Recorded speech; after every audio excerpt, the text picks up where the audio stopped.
Assalamualaikum warahmatullahi wabarakatuh. Alhamdulillahilladzi farada alaina as-siyam. Ashhadu an la ilaha illallah wahdahu la syarikalah wa ashhadu anna Muhammadan abduhu wa rasuluh man la nabiyya ba'dah. Allahumma fasalli wa sallim wa barik ala sayyidina wa nabiyyina wa habibina wa safi'ina wa zuhrina wa maulana wa Mustafa Muhammadur Rasulullah sallallahu alaihi wasallam. Assalamu alayka ya Rasulullah nabiyina wa habibina Muhammad Rasulullah bin Abdillah. Ittaqullah ittaqullah ittaqullah haqqa tuqatih wa la tamutunna illa wa antum muslimun. Kama qala ta'ala fi kitabihil karim. A'udzu billahi minasy syaithanir rajim. Bismillahirrahmanirrahim.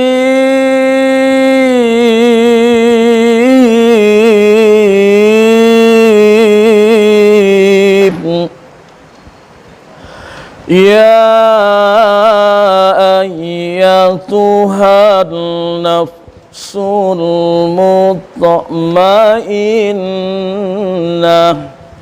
irji'i ila rabbiki radiyatan mardiyah fadkhuli fi ibadihi wadkhuli jannati. Sadaqallahul azim.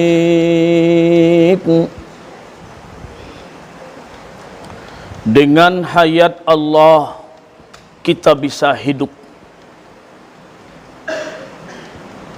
Dengan kalamnya Allah kita bisa berbicara. Dengan basirnya Allah kita bisa melihat. Dengan sami'nya Allah kita bisa mendengar.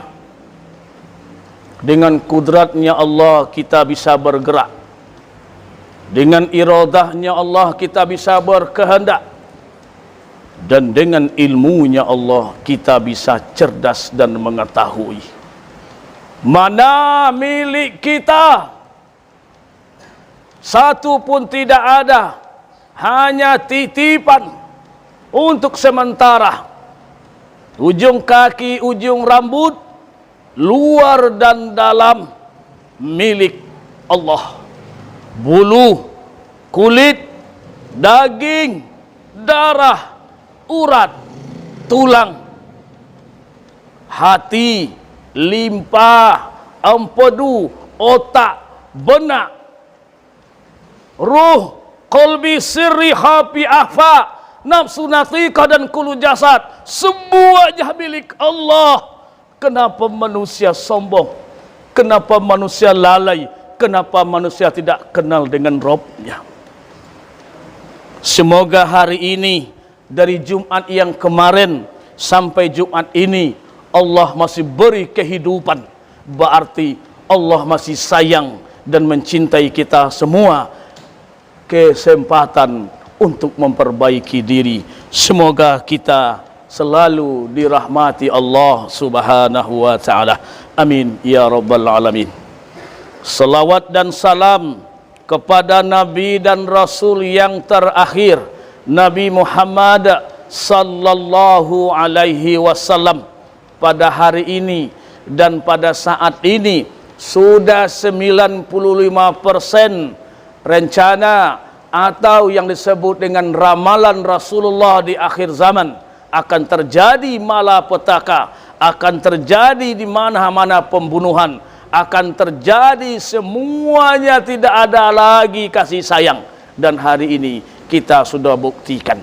Maka kitalah orangnya yang dikatakan oleh Rasul itu orang-orang yang di penghujung zaman, akhir zaman. Baru-baru ini kita sudah mendengar pula dan kabar bahwa emas yang diramalkan oleh Rasulullah sallallahu alaihi wasallam di akhir hayat dan di akhir kiamat, di penghujung akhir, ada nanti gunung emas yang berada di dasar lautan yang akan timbul, yang akan diperebutkan oleh manusia.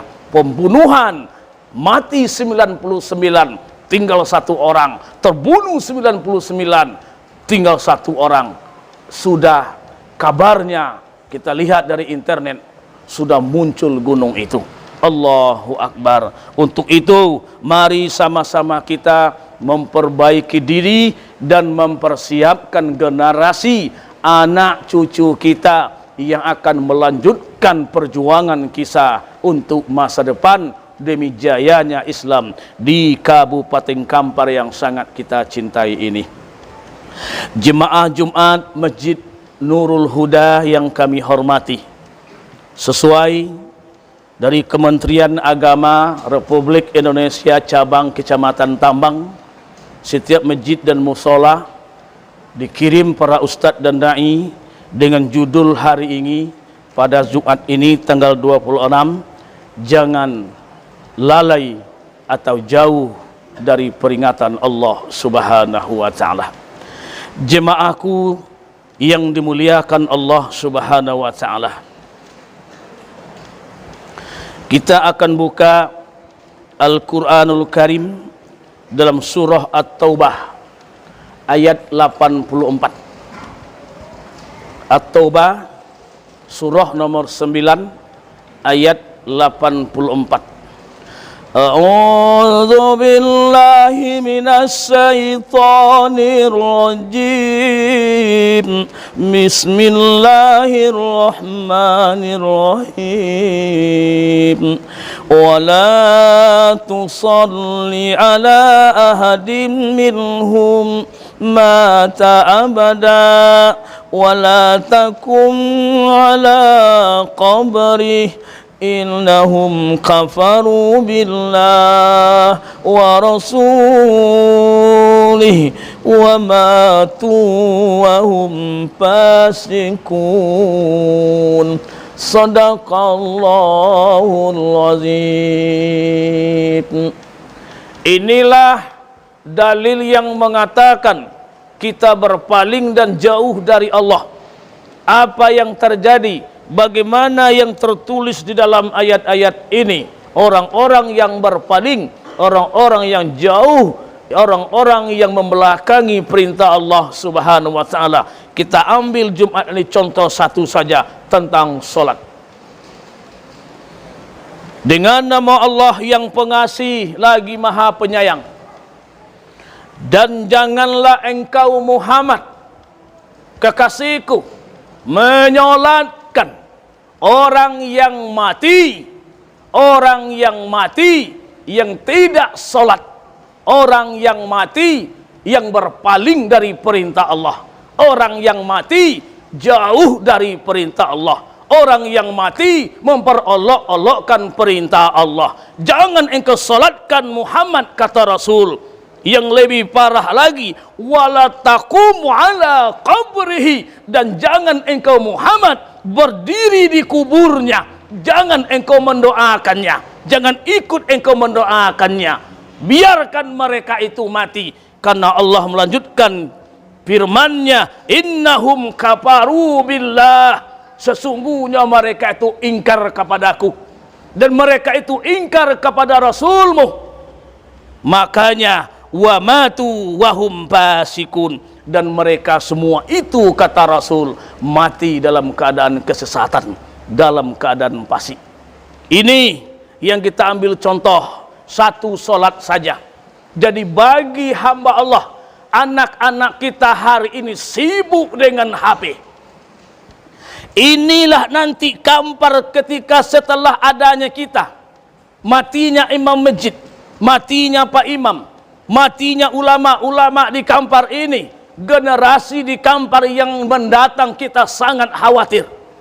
Lihatlah oleh Bapak RT dan Bapak RW, di mana-mana kedai, di mana-mana remang-remang, di mana ada tempat duduk, semuanya penuh dengan anak-anak kita yang sibuk memegang HP. Orangnya ramai, suaranya tidak ada, hanya yang ada senyum-senyum sendiri.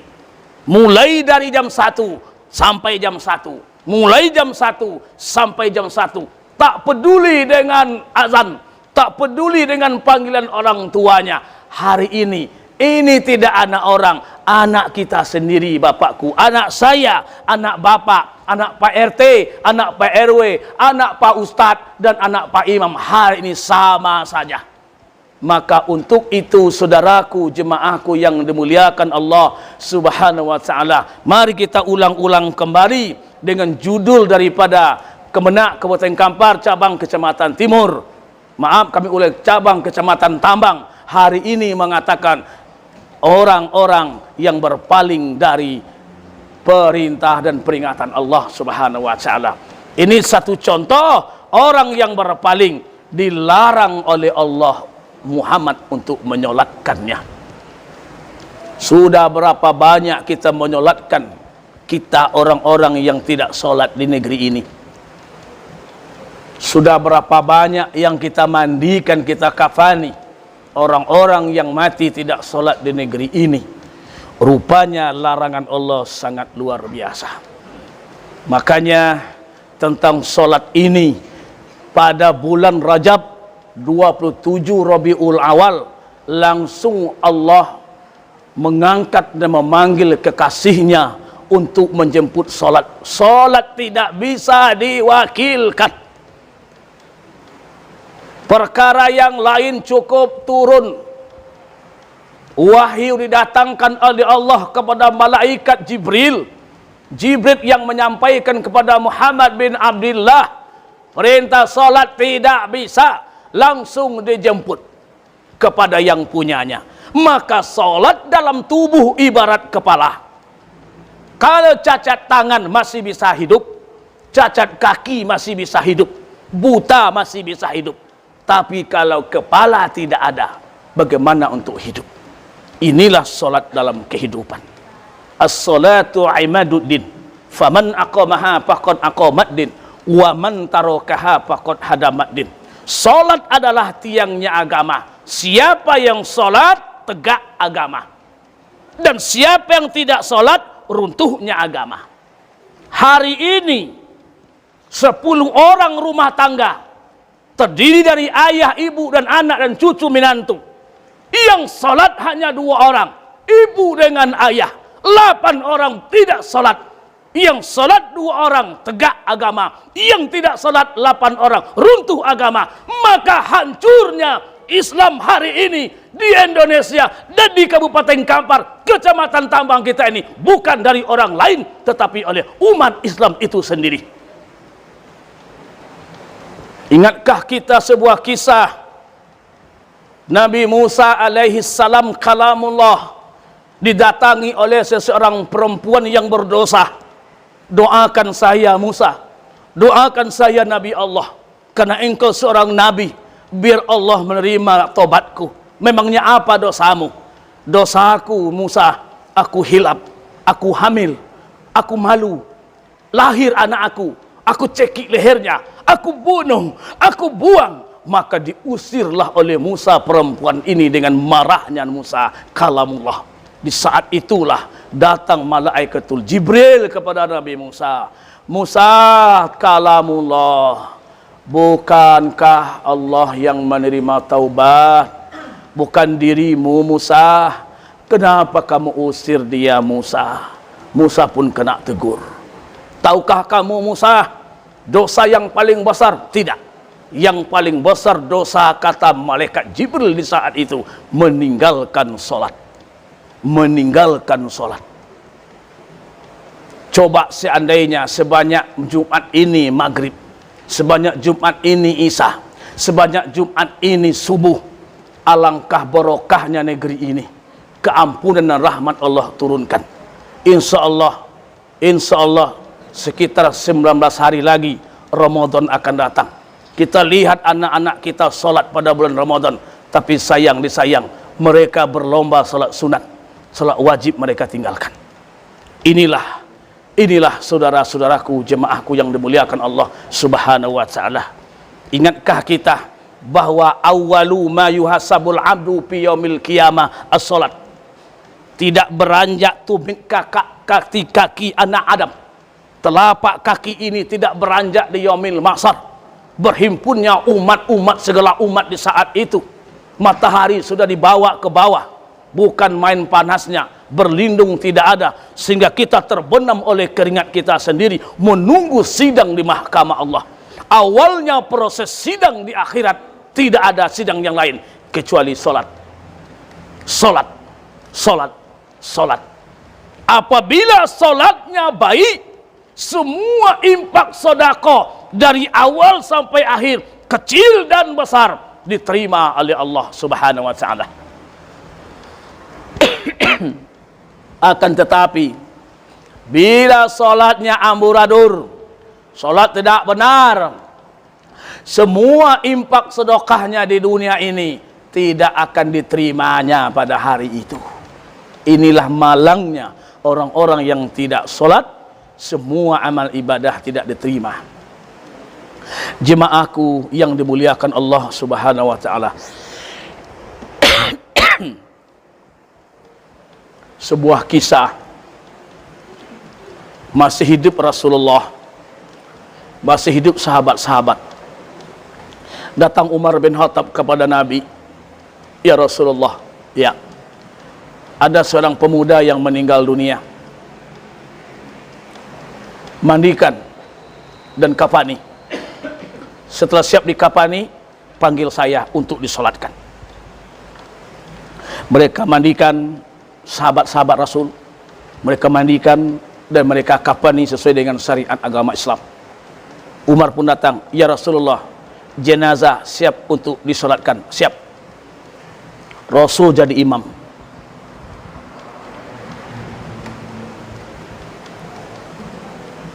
Ketika Rasulullah sallallahu alaihi wasallam datang, maka dilihat oleh Rasul mayat tadi bergerak. Mayat bergerak.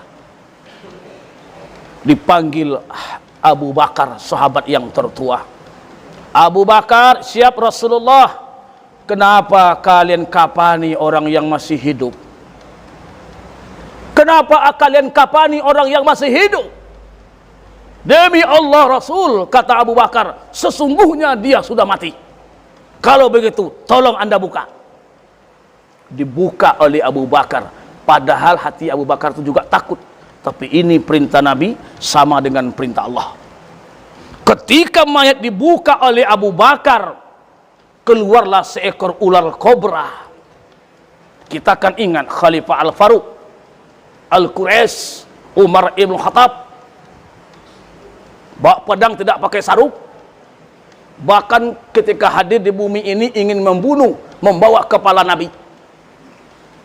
Itulah cita-cita hidupnya, membawa kepala Nabi.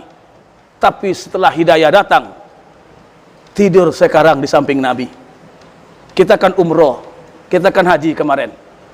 Di samping Muhammad itulah Umar ibn Khattab. Dia tidak ada jalan yang payah menuju Allah. Seperti apapun masa silam kita.